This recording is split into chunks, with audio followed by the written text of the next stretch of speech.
வாங்குங்க. இன்றைக்கி ஈவினிங்க்கு மேலே ஒரு 7:30க்கு மேலே நமக்கு என்னென்ன வேலை இருக்குங்கிறத அப்படியே ஒரு விலாகாக வந்து எடுத்திருக்கேன். ஈவினிங் டீ குடித்த பாத்திரம் இருந்துச்சு, அப்புறம் என் மகனுக்கு சோறு ஊட்டின பாத்திரம் இருந்துச்சு. அதை ஃபஸ்ட்டு கழுவி போட்டுடலான்னு சொல்லிவிட்டு பாத்திரம் விளக்குற வேலையை தான் வந்து ஃபஸ்ட்டு ஸ்டார்ட் பண்ணேன். ஏன்னா கொஞ்சம் கொஞ்சமாக நம்ம பாத்திரம் சேர கழுவிட்டோம் அப்படின்னா நைட்டு மொத்தம் இல்லாமையும் இருக்கும். ஒரு 7-8 பாத்திரம் தான் இருக்குது, அதனால் வேகமாகவே வந்து நம்ம வந்து கழுவி முடிச்சிடலாம். அவ்வளோதான். இப்போ பாத்திரம் வந்து கழுவி முடித்தாச்சு.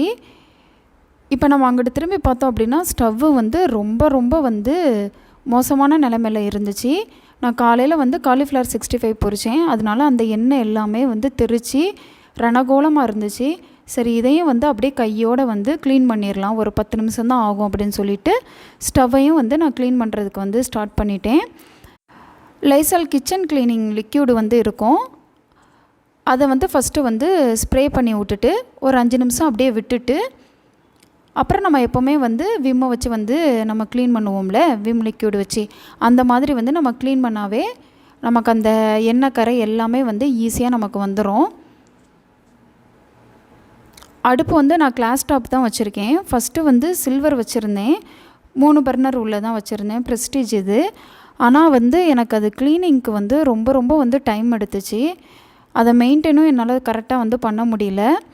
அதனால வந்து அம்மா வந்து எனக்கு இது வாங்கி கொடுத்துட்டாங்க. இது வந்து சட்டுன்னு வந்து க்ளீன் பண்ணுற மாதிரி இருக்குது. கீழே எல்லாம் சுற்றி வந்து கழுவிட்டு அந்த சில்வர் இருக்குது பார்த்திங்களா, அதுலேயும் வந்து லிக்யூடை ஊற்றிட்டு நம்ம அந்த சில்வர் ப்ரெஷ்ஷை வச்சே வந்து நம்ம வந்து தேய்ச்சி விட்டோம் அப்படின்னா நமக்கு நல்லாவே வந்து அந்த எண்ணெய் கரை எல்லாமே நமக்கு வந்துடும் பாருங்கள். அந்த லைசால் லிக்யூடு வந்து ரொம்ப ஈஸியாக இருக்கும் நமக்கு. இப்போ எல்லாத்தையும் வந்து நம்ம அந்த எண்ணெய் கரைகள் எல்லாத்தையும் வந்து தேய்ச்சி எடுத்தாச்சு. இப்போ மொத்தமாக வந்து தண்ணி ஊற்றாமல் ஒரு தண்ணியில் நனைச்சிட்டு இந்த துணியை வச்சே வந்து அப்படியே வந்து துடைச்சி எடுத்துக்கலாம். இதுவும் நம்ம நல்லா வந்து சுத்தமாக வந்து க்ளீன் பண்ணி முடித்தாச்சு. இப்போ பாருங்கள், அடுப்பு கொஞ்சம் நமக்கு நல்லா நீட்டாகவே இருக்குது. நான் இந்த கிழமை தான் வீடு துடைக்கணும், இந்த கிழமை தான் அடுப்பை க்ளீன் பண்ணணும் அப்படின்னா எந்த நாளும் வச்சுன்னா நான் பண்ண மாட்டேன். எனக்கு சின்ன பையன் இருக்கிறனால நான் எப்போ ஃப்ரீயாக இருக்கணும் அப்போல்லாம் வந்து நான் வந்து க்ளீன் பண்ணிடுவேன்.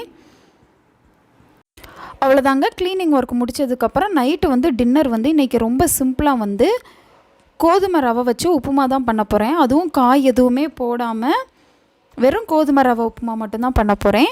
நீங்கள் கோதுமை ரவை உப்புமா வந்து வடைச்சட்டியில் பண்ணுறதை விட இந்த மாதிரி குக்கரில் பண்ணி பாருங்கள், ரொம்ப சுவை வந்து அருமையாக இருக்கும். நமக்கு ரவையும் நல்லா ஒன்று போல் வெந்து சூப்பராக இருக்கும். வாங்க எப்படி பண்ணலான்னு பார்க்கலாம். குக்கர் காயவும் எண்ணெய் ஊற்றிக்கலாம், எண்ணெய் காயவும் கடுகு போட்டுக்கலாம். கடுகு பொரிஞ்சு வரவும் உங்களுக்கு கடலைப்பருப்பு உளுந்து எல்லாமே பிடிக்கும் அப்படின்னா இந்த ஸ்டேஜில் வந்து போட்டுக்கோங்க.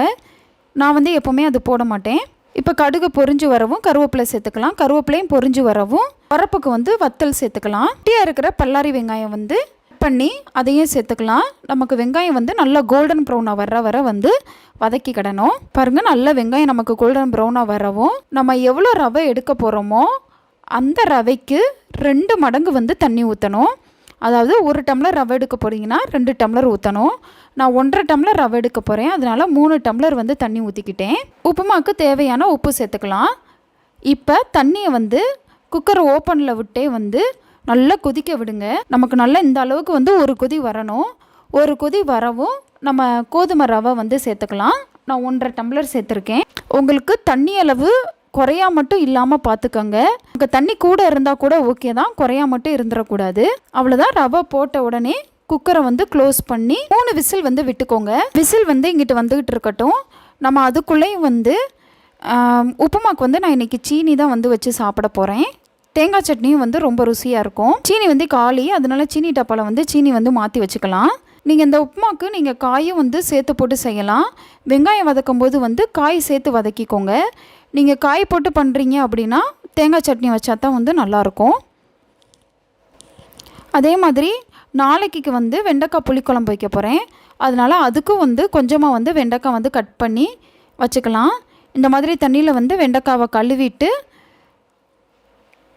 நம்ம எப்போவுமே வந்து நீங்கள் பீசஸ் போடுற மாதிரி வந்து கட் பண்ணி வச்சுட்டு ஒரு தட்டில் வந்து மாற்றி ஃபேன் காற்றுலேயே வந்து வளர விட்டுட்டிங்க அப்படின்னா உங்களுக்கு அந்த பிசுபிசுத்தன்மை எதுவுமே இல்லாமல் இருக்கும். நமக்கு காலையில் நம்ம வேகமாக வந்து வதக்கிட்டு வேகமாக குழம்பு வைக்கிற மாதிரி இருக்கும். நான் அதனால் எப்போவுமே முந்தின நாள் நைட்டே வந்து வெண்டைக்காய் வந்து இந்த மாதிரி கட் பண்ணி ஃபேன் காற்றுலேயே வந்து உணர விட்டுருவேன். இப்போ விசில் அடங்கவும் உப்புமா எடுத்து பார்த்தீங்க அப்படின்னா சூப்பராக வந்து உங்களுக்கு வெந்து வந்திருக்கும். நம்ம வடைச்சட்டியில் பண்ணுறதை விட குக்கரில் வச்சு பாருங்கள், நல்ல பஞ்சு மாதிரி இருக்கும் உப்புமா. நம்மளுக்கு வாயில் எப்படி போகிறதுனே தெரியாது, அந்த அளவுக்கு வந்து ரொம்ப சாஃப்டாக ரொம்ப சூப்பராக இருக்கும். நீங்களும் பண்ணி பாருங்கள். லாஸ்ட்டாக வந்து இப்போ குளிர்காலம் மழை வெயில் அப்படின்னு மாற்றி மாற்றி அடிக்கிறனால வெந்நீர் சர்வத்தில் தான் வந்து நான் எப்போவுமே வந்து குடிக்கிறதுக்கு வெந்நீர் வந்து போட்டு வச்சுருவேன். அதனால் அந்த வெந்நீர் சர்வத்தையும் கழுவிட்டு வெந்நீர் வச்சுட்டு அவ்வளோதான், வேலையை வந்து முடிச்சுக்கலாம். அவ்வளோதாங்க, இதோட வீடியோவும் முடிச்சுக்கலாம். நம்ம இந்த மாதிரி வீடியோ போடுறது எப்படி இருக்குன்னு கமெண்ட் பண்ணுங்கள்.